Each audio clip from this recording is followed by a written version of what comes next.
Diffraction of X rays by crystal. आज की इस लेक्चर में हम एक्स रेज की डिफ्रैक्शंस क्रिस्टल के द्वारा हम देखेंगे।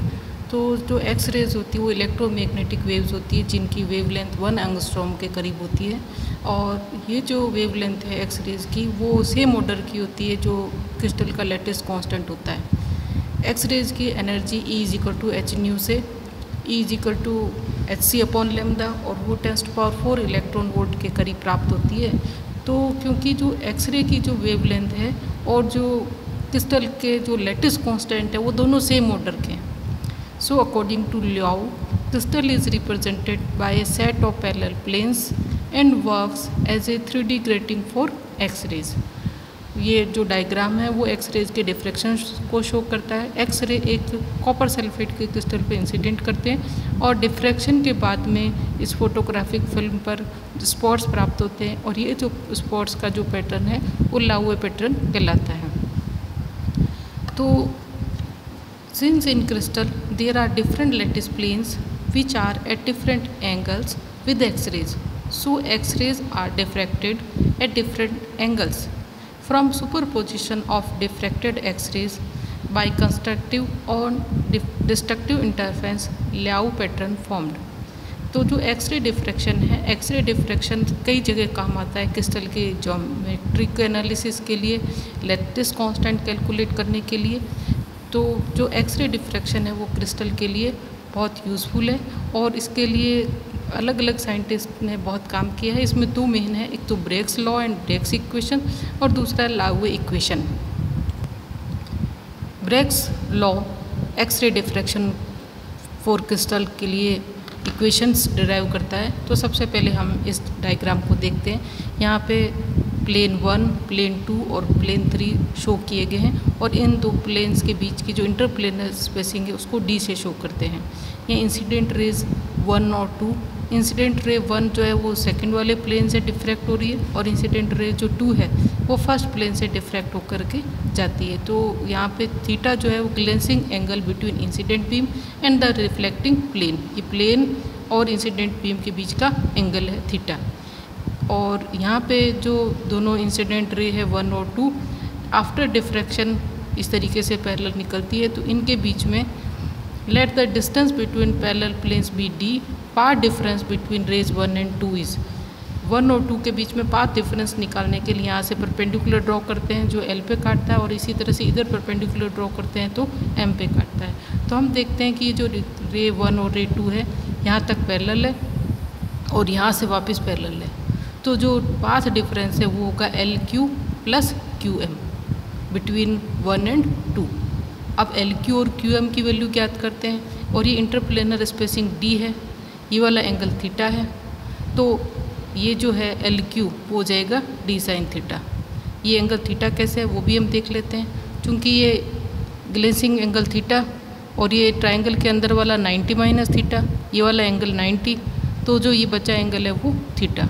सो LQ is equal to D sine theta. इसी तरीके से इस ट्रायंगल में QM is also D sine theta. So path difference between 1 and 2 ray is LQ plus QM and this is 2D sin theta।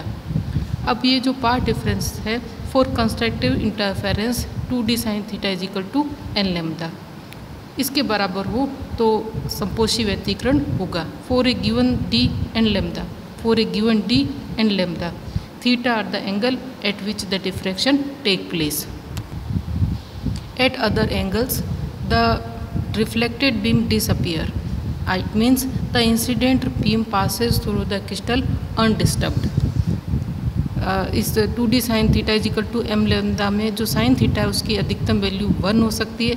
So sin theta maximum is equal to 1 and then D minimum is equal to n lambda by 2। और thus back reflection can occur only for the D greater than equal to lambda by 2।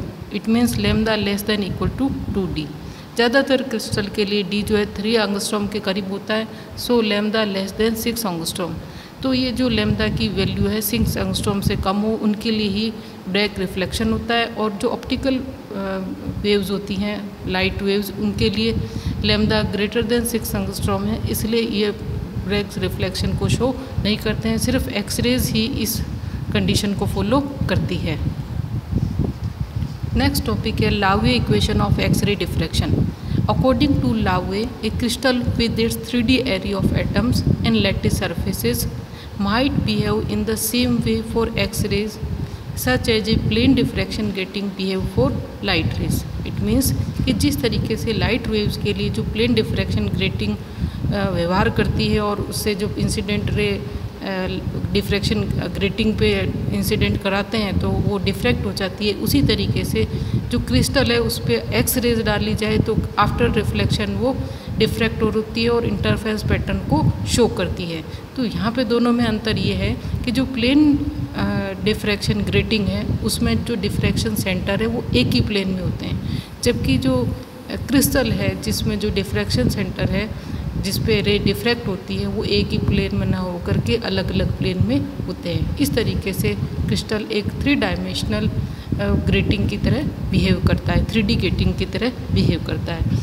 तो यहाँ पे ये जो diagram है जो x ray इस zinc sulphide के क्रिस्टल पे इंसिडेंट करने के बाद में फोटोग्राफी फिल्म पे जो पैटर्न प्राप्त होता है, इस पैटर्न में जो सेंट्रल स्पॉट होता है वो तो डार्क होता है क्योंकि डायरेक्ट जो बीम होती है, और जो बाद के जो स्पॉट होते हैं वो सिमेट्रिकल होते हैं और थोड़ा सा लाइट होते हैं। Friedrich and Knipping in 1912 performed an experiment of diffraction of X rays by crystal. Laue pattern has a central spot due to direct beam and symmetrically distributed weak spots about the central spot. तो X ray diffraction को show करने के लिए या explain करने के लिए हमारे पास 2 मेथड है। पहला तो हमने पिछले टॉपिक में पढ़ा है ब्रेग्स लॉ, और दूसरा जो है वो लावे पैटर्न, और लावे पैटर्न को शो करने के लिए लावे इक्वेशंस दी जाती है। तो अब हम लावे इक्वेशंस के बारे में एनालिसिस करेंगे। Let monochromatic X rays be incident on lattice points P1 and P2 located at the 3D crystal lattice making an angle theta with the lattice planes and diffracted in the direction of unit vector escape। जैसा कि इस diagram में clear है, ये जो lattice planes हैं उनके पर पहले पर एक लैटिस पॉइंट P2 और यहाँ पे P1 है। इंसिडेंट रे इस डायरेक्शन में आती है और इनका जो यूनिट वेक्टर है वो है I कैप। डिफ्रैक्टेड रे के लिए यूनिट वेक्टर S कैप।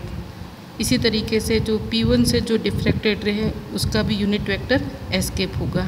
तो let the unit vector along the direction of the incident beam is I cap and the displacement vector इस P1 से P2 के बीच में जो डिस्प्लेसमेंट वेक्टर है वो R है। तो पाथ डिफरेंस निकालते हैं इन दोनों रेज के बीच में।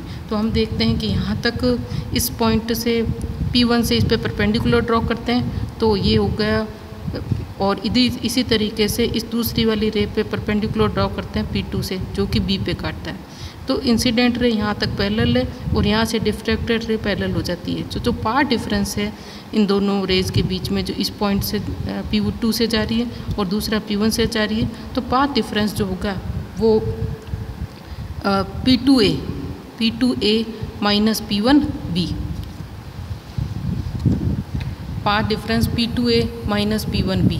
अब जो P2 है उसको निकालते हैं तो ये हमारा जो पोजीशन वेक्टर है उसका मैग्नीट्यूड R है, और ये वाला एंगल जो है वो AP2P1।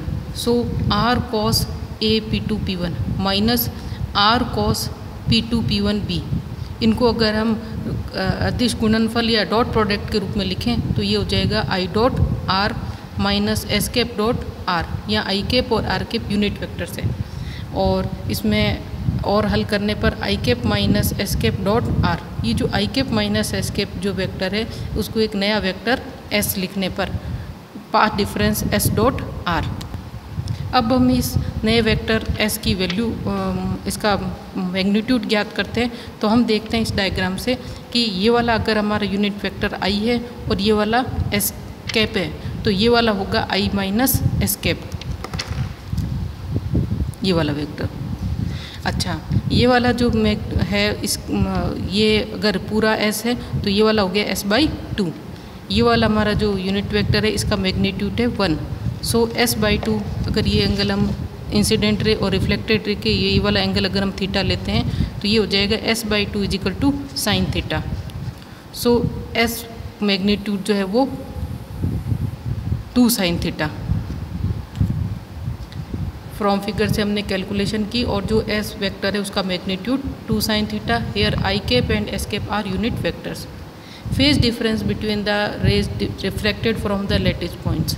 पाथ डिफरेंस हमने ज्ञात किया तो phase difference phi is equal to 2 pi by lambda path difference it is 2 pi by lambda S dot R. When the phase difference in integral multiple of 2 pi, then the constitutive interference is obtained. And if A, B, C are the primitive lattice vectors of P2 with respect to P1, then phi A is equal to 2 pi by lambda h dot A। इसको हम 2 pi h prime से show करेंगे। phi B 2 pi by lambda h dot B is equal to 2 pi K prime and phi C equal to 2 pi by lambda h dot C 2 pi L prime. Here L prime, H prime, K prime, L prime are integers. And if the angle between the normal vector S and A, B, C are alpha, beta and gamma, then S dot A magnitude of S, magnitude of A cos alpha। और जो हम S की magnitude of S जो है वो है 2 sin theta, सो 2A sin theta cos alpha। इसी तरीके से S dot B is equal to 2B sin theta cos beta. इसी तरह से H dot C 2C sin theta cos gamma. और ये वैल्यू इक्वेशन नंबर वापस 2 में रखेंगे तो 2A sin theta cos alpha is equal to H prime lambda, 2B sin theta cos beta is equal to K prime lambda, 2C sin theta cos gamma is equal to L prime lambda. ये जो equation है वो कहलाती है लाउवे equation. और इसमें लाउवे equations जो है इसको अगर हम कुछ सब्स्टिट्यूशन करके और हम प्रूव कर सकते हैं कि ये इक्वेशंस और ब्रेग्स लॉ दोनों सेम है। यहाँ पे H प्राइम, K प्राइम और L प्राइम जो है वो मिलर इंडिसेस से रिलेट किए जा सकते हैं। चूँकि मिलर इंडिसेस किसी प्लेन के लिए जो है सभी समांतर प्लेन को शो करते हैं, तो किसी एक पर्टिकुलर प्लेन के लिए जो मिलर इंडिसेस होंगे वो एक इंटीजर n से मल्टीप्लाई करने पर प्राप्त होंगे। तो वो हम नेक्स्ट वीडियो लेक्चर में देखेंगे कि ये जो लाउवे इक्वेशन है और कुछ सब्स्टिट्यूशंस करने पर ये ब्रेग इक्वेशन में रिड्यूस की जा सकती है।